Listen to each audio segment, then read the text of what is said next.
क्या आपने कभी सोचा है कि ट्रांसफार्मर के अंदर तेल क्यों भरा रहता है? दरअसल ट्रांसफार्मर के अंदर कॉपर या एल्यूमिनियम की वाइंडिंग होती है। जब ट्रांसफार्मर काम करता है तो इन वाइंडिंग में करंट बहने के कारण हीट पैदा होती है। यदि यह हीट बाहर ना निकाली जाए तो वाइंडिंग ज्यादा गर्म होकर खराब हो सकती है। यह तेल वाइंडिंग से पैदा हुई गर्मी को अपने अंदर सोख लेता है और फिर बाहर की ओर लगे रेडिएटर फिन्स के पास पहुंचता है, जो धातु के जरिए उसकी गर्मी बाहर के वातावरण में छोड़ देता है। इस तरह ट्रांसफार्मर का तापमान कंट्रोल में रहता है। ट्रांसफार्मर तेल का दूसरा बड़ा काम इंसुलेशन देना है। यह तेल एक अच्छा विद्युत इंसुलेटर होता है, जिससे वाइंडिंग के बीच शॉर्ट सर्किट होने का खतरा कम हो जाता है। यानी हाई वोल्टेज होने के बावजूद करंट गलत रास्ते से नहीं जाता और ट्रांसफार्मर सुरक्षित रूप से काम करता है।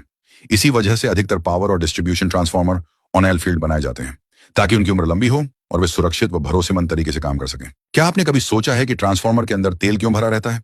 दरअसल ट्रांसफार्मर के अंदर कॉपर या एल्यूमिनियम की वाइंडिंग होती है। जब ट्रांसफार्मर काम करता है तो इन वाइंडिंग में करंट बहने के कारण हीट पैदा होती है। यदि यह हीट बाहर ना निकाली जाए तो वाइंडिंग ज्यादा गर्म होकर खराब हो सकती है। यह तेल वाइंडिंग से पैदा हुई गर्मी को अपने अंदर सोख लेता है और फिर बाहर की ओर लगे रेडिएटर फिन्स के पास पहुंचता है, जो धातु के जरिए उसकी गर्मी बाहर के वातावरण में छोड़ देता है। इस तरह ट्रांसफार्मर का तापमान कंट्रोल में रहता है। ट्रांसफार्मर तेल का दूसरा बड़ा काम इंसुलेशन देना है।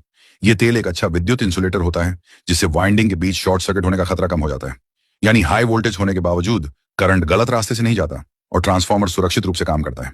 इसी वजह से अधिकतर पावर और distribution transformer on L field बनाए जाते हैं, ताकि उनकी उम्र लंबी हो और वे सुरक्षित व भरोसेमंद तरीके से काम कर सकें।